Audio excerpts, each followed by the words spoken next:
Okay, let's move on to the next verse. So the previous one, he was talking about death. He continues now, yeah?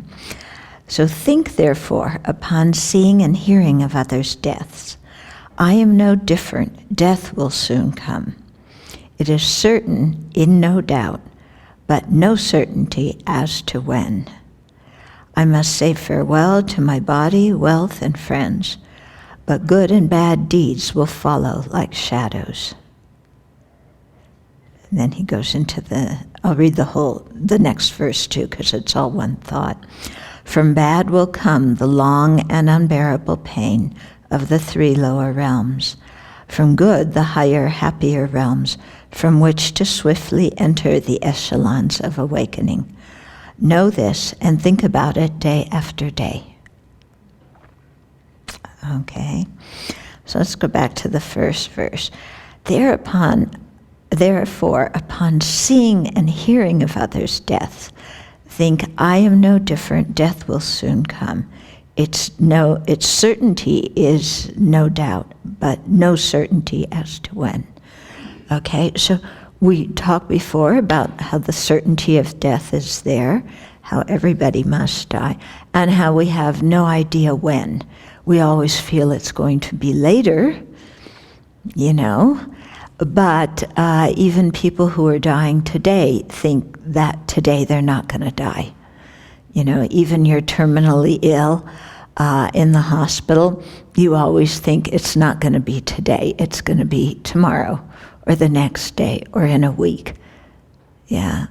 People don't think, oh, it's going to happen today, and by this evening, I won't be here.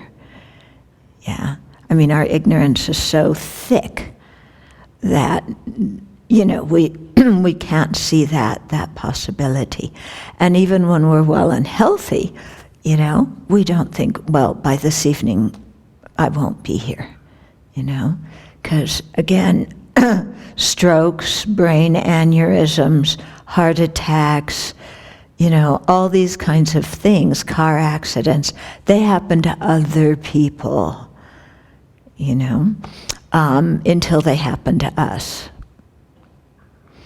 Yeah, so there's no certainty that none of those things will happen to us, because that's exactly the way the other people they happen to felt before they happened to them.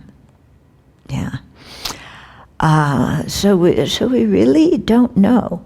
And the beginning sentence, when upon seeing and hearing of others' deaths.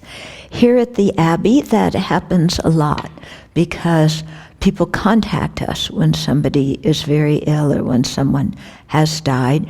Either they want counseling, or they, after somebody dies, they want us to make prayers and offerings and so on their loved one's behalf. So we hear a lot of stories about how people died. Young people, old people, middle people. It's quite amazing, So sometimes, we hear about elder people and we just go, oh, well, they're in their 80s or their 90s, so that's kind of natural, that's okay. I mean, from the point of view of the person who died, no, it wasn't okay. They still want to be alive. Yeah. So, but in our mind we say, well, that makes sense. Until we think of somebody who we care about who's that age. And then, 80, 90, that's too young to die. You need to be older to die. So strange, isn't it? Do you remember when you were younger? I remember so explicitly being in my early 20s and thinking like 40 was just like ancient, and only people like my parents turned 60. I mean, 60 is really old. You're almost dead at 60, until you turn 60. And then suddenly 60 is young. Yeah. And you won't even say 70 is old anymore because 70 is coming soon. So then you put it out 20 years instead of 10 years. 80 is old. But 80 is going to be there soon because you turned 60. Okay, 20 more years to 80. But 20 years ago you were 40. So it's not like you were a kid 20 years ago. Yeah. So it's from 40 to 60 went real fast. From 60 to 80 is going to go real fast too. Yeah. They tell the story of one disciple who said to his master, please give me a warning about my own death so I can prepare. So the master said, yeah, sure, I'll do that. So then, as time is going by, the master gets requests to do prayers for various people who have died. And so he tells his disciple about each of those deaths and, please make prayers for these persons. And then at some time, the disciple gets very ill and, it becomes clear that he's terminal, he's going to die. And he says to the master, I thought you were going to give me some warning about when I'm going to die. And the master said, what do you think I was doing all those years? Telling you about all the other people who were dying. Yeah, it's warning of our own death. Okay, and so here at the Abbey, we hear, amazing stories of how people die totally unexpectedly. It's like the last thing. There was one family that contacted us, and their son, he was 16 years old. He had just told, Mom had just asked him what he wanted for dinner because she was going to a takeout, And then somehow, we don't know how or what he died from, but by the time my mom got home with the meal, the kid was dead. Can you imagine how the parents felt like that? Yeah. So many stories like this. Two young women of one of your friends were in Nepal during the earthquake. Yeah, they were never heard of again, even though their brothers went there and tried to find them. Yeah. So, we should, whenever we're asked to make prayers for somebody who died, we should really take it to heart that, this is, I might die in this same manner too. But also, at some time or another, people are going to be writing emails saying, please, make prayers for me, using our name, please, Tupten Chudran just died, make prayers for her. And somebody else will go, oh yeah, sure, put her on the prayer list. And then in the evening sometime, somebody will read out all the names. Well, we're dedicating this person, Tupten Chudran, blah, blah, blah.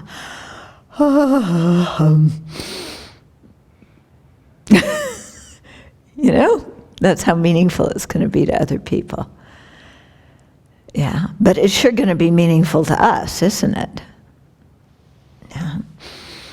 I've had just recently in the last few months, two nuns who have been my Dharma sisters since 1975 have died.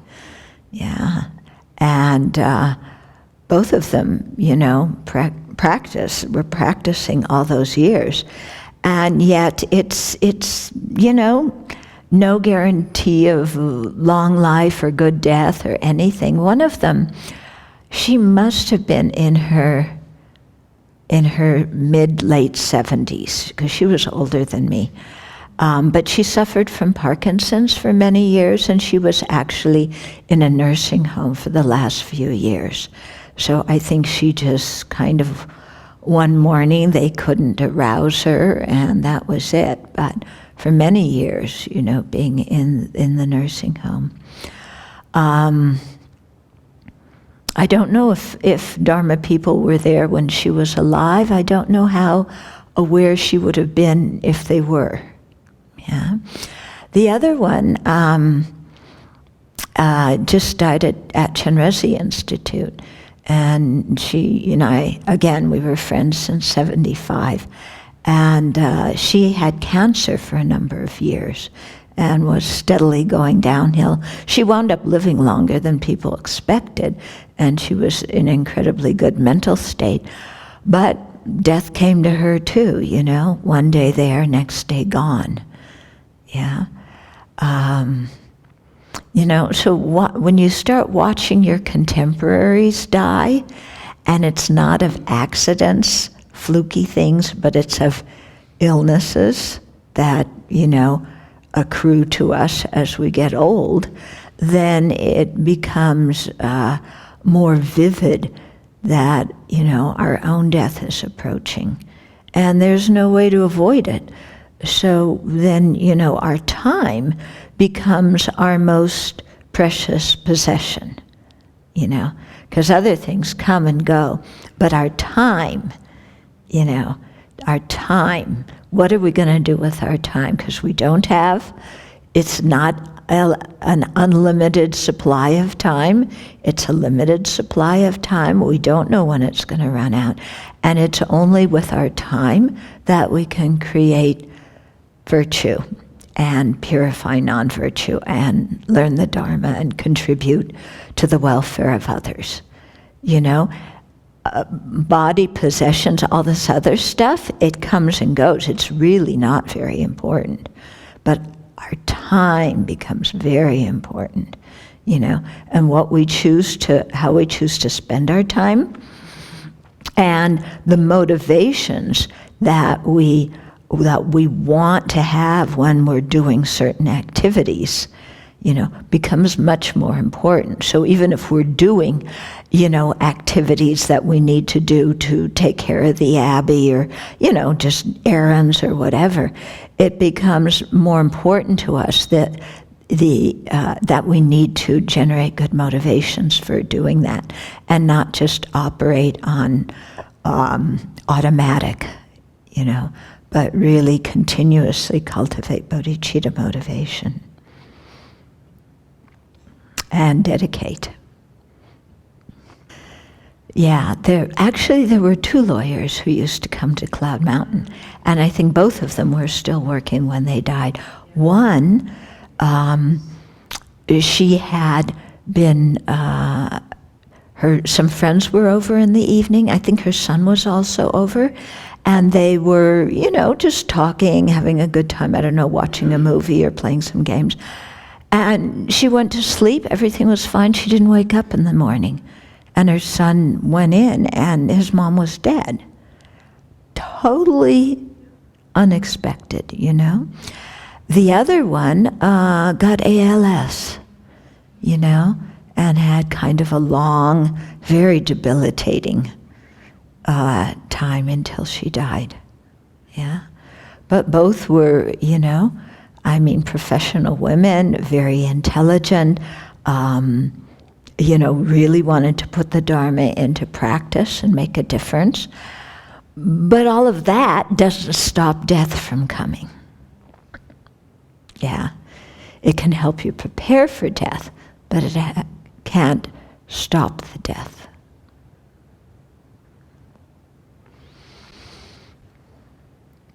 And one of them, you know, the one who didn't wake up in the morning, her friends kind of knew she was interested in Buddhism, but she didn't really speak about it very much. And so she died suddenly. They didn't call me for another week. You know, if they had called me right away, it would have been so much more beneficial for her. Yeah, but she kept her practice very quiet. You know, they knew her prayer book was on her bedstand, and as they went through papers, then they discovered things, you know. But I really wish that they had been able to tell me right away. Yeah. Then we also hear, you know, of people who commit suicide, you know, which is such a, you know, a waste of human potential. One person who was quite wealthy, very wealthy actually, left most of his estate to charity, but killed himself. Another person who was he was young. He was I don't know if he was in Iraq or Afghanistan, but he came back, had a substance abuse problem, which, completely alienated his family, and wound up jumping off a bridge in Spokane, young person. So, these are like incredible tragedies, because, you have a human life, and you have the ability to learn the Dharma, but they never had the karma to actually meet the Dharma.